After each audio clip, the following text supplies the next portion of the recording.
Hi, I'm Rachel O'Grady. Welcome to Tailgate Talk.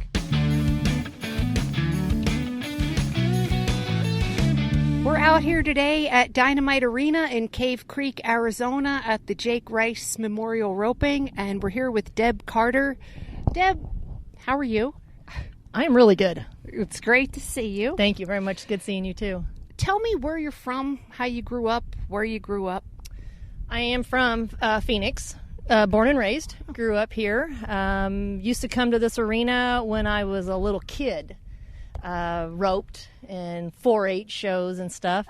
So I've been on a horse ever since I was basically born. My parents had horses. They rode cutting horses. And then my mom got into some gymkhana, and that's where we fell in love with barrel racing. And as we moved on through 4-H and junior rodeo, I got into roping, which then we tied goats and did like every event and all the junior rodeo, high school rodeo stuff, and won a national championship in the breakaway roping. And then figured out I probably needed to get a job. So that's kind of where that went. But still in love with horses, still barrel race and team rope today. And what are some of the most memorable Buckles Awards or winnings that you've had? Well, I've always had pretty good luck as a younger kid. My mom kept me on some really nice horses. So one certain thing doesn't always all stand out. Just always felt like I had a very nice horse. My mom always made sure I was safe. So I did well. I won some, AJRA, which was Arizona Junior Rodeo Championships. Went to the high school finals 3 years in a row, and then into college where I, won a breakaway championship and did well in the team roping. I ran barrels in the WPRA back when you had to climb the standings and get your permit and get your card. And then now I'm a gold card member because I've had membership for over 25 years. There's just a lot that's always been very instrumental in making you want more. Yeah. And you compete now, you're competing to win. Do you still get the same thrill now? Definitely. You get the feel of, you see the younger kids and you're like, well, I got to keep my athleticism together now that I feel like I'm getting a little bit older. But then you do see some older ladies and even the older men. You're like, dang, they can still do it. Oh, man. So I can do it. Absolutely. Yeah. So the makes you try. Younger kids are stiff competition. Yes. And so are the older folks. Well, I think with our age of medical where we can really keep a horse fit, we can really keep a person fit. And it's interesting because when it comes to our horses, if there's a glitch or anything that seems awry with our horses, it's immediately addressed. Immediately. When it comes to ourselves, it's more on the bottom of the list. But eventually it does come to the surface and it has to be addressed. And that's kind of how we met. Yes, we met just out of knowing the same person on a whole different end of the earth. So that was what was exciting, was being in a doctor's office and having this doctor say to me, well, let me get with my gal and I'll get you an appointment. And then she said, so I'll call Rachel tomorrow. And I'm like, wait a minute, Rachel O'Grady? She's like, yeah, you know her? I said, I don't really know her, but I know her husband from the Ropens. Yeah. So that's kind of where our friendship. And I feel like you and I have become friends because we, when we are in the doctor's office, we do a lot of laughing. Oh, yeah. I'm surprised we haven't gotten kicked out. Me too. It may happen yet. I know. The team roping community is tight, and so is the MSK ultrasound. Oh, community. yeah. Very small. Yes. So, yes. Yeah, it's amazing how we were kind of brought together. It is amazing. This is such a small world. And your injury that led you in, tell us what happened there. I got a coil over my thumb in the team roping practice pin. 2 days after Christmas, just messing around. Injured my thumb, did not cut my thumb off, but injured it. Had to have a tendon fixed on it from being casted and pinned. My thumb just didn't come out of the injury as well as it should have, or as well as the doctor thought it should have. Fast forward and met you. And when you came in, your thumb was pretty immobilized. Yeah, my thumb didn't have any bend to it at all. The doctors were just like, well, that's just kind of the way it's going to be. And I was like, oh,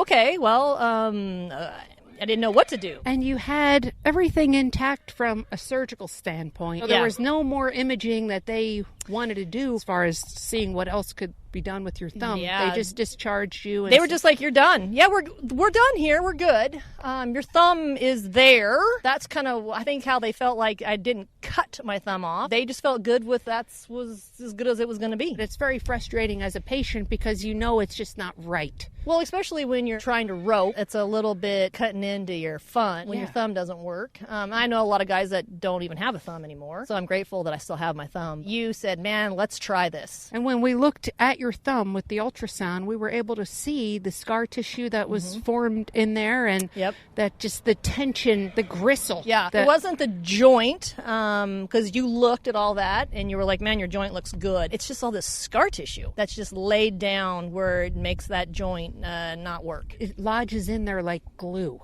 Oh, and it seems so benign. Yes. It seems like, scar tissue, no big deal. But it really is a hindrance. It lodges in. You can still do a lot of things, and you feel like you just go about your life normal, but there's some things you still can't do. Yeah. When you have no bend in your thumb, there's some things that are difficult. Yeah, well, especially with what you do. And when trying to rope. Trying to rope. Just do anything around horses. Oh, my gosh, trying to put the halter on. Yeah. Trying to clean your horse's foot out, and your thumb doesn't work, and it's not even something that you think about until it doesn't you work. have to think about it. Yeah.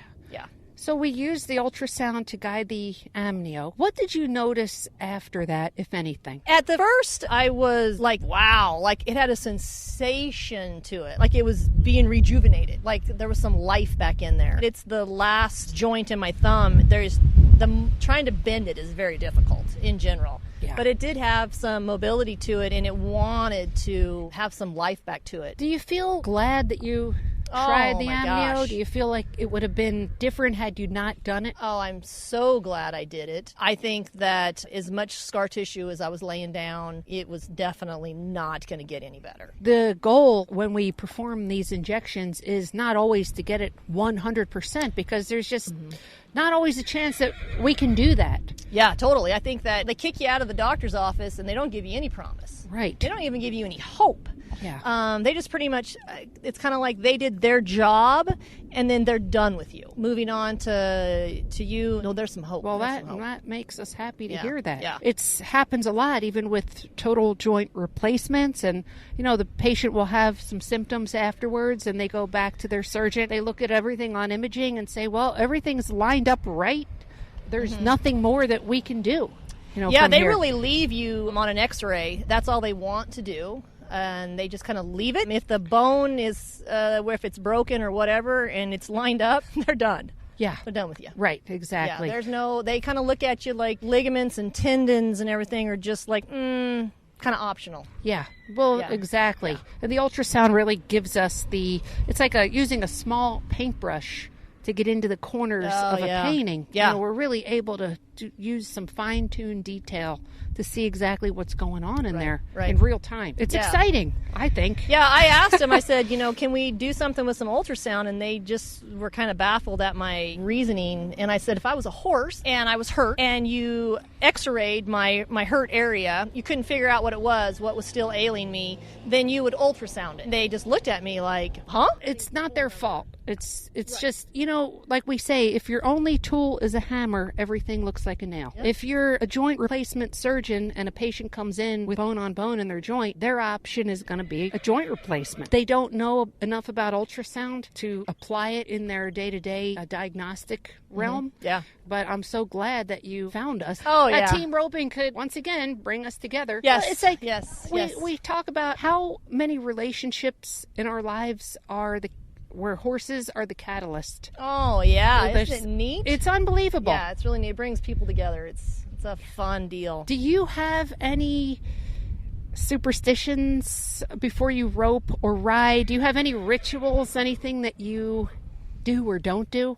before you compete? I don't have a ritual, but I do have a system. It follows a pattern. So nothing's left out. Whether it's braid my horse's mane, put the splint boots and the bell boots on. Sometimes rituals get a little helter-skelter because I think if something goes awry, you forgot your purple bandana, your brain's gonna be a little bit, out of whack. And so I don't try to do that. Yeah. I don't want to do that because then I don't want to, be like, oh my God, my purple jinx bandana, I left it at home, and Yeah. You just count on your skills and your abilities. Yeah, and what it try not sounds to like. overthink it. More and more women are out here at the ropings, and they are just killing it, doing unbelievable. The women that team rope, man, incredible. I love coming to the roping and watching the girls rope. With everything that they do. Yep. It's pretty exciting. Yep. And it's so great to see you out here today. Yeah, I'm so happy to see you. We're seeing you again this week. Yep. For another issue. Coming back in. I'm coming back in. Coming in. The horses are, they keep us in business. Yeah. There seems to always be a horse and a rope involved in the patients that we see come from everywhere. They come from all different parts of the United States. It's unbelievable how one seems to know the other or knows somebody who knows somebody. Yeah. And wear and tear on the body, just keeping your horses fed and keeping your barn clean. It's something that you can't take a break from. No, it's every day. When you have your friends that have motorcycles, they just put them in the carport, close the door.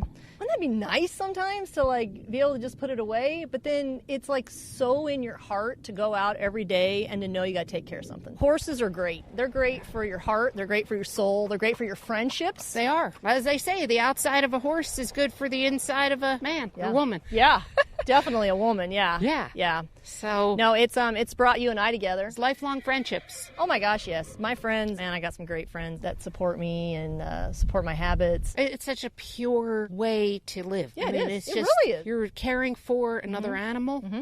Yep, and, the Western way. Thank you for talking to us today. Yes, oh my gosh. It's great. Yeah, thank you. Good luck out there. It's going to get better. I'm itching to get back out there. Thanks for tuning in. We'll see you next time.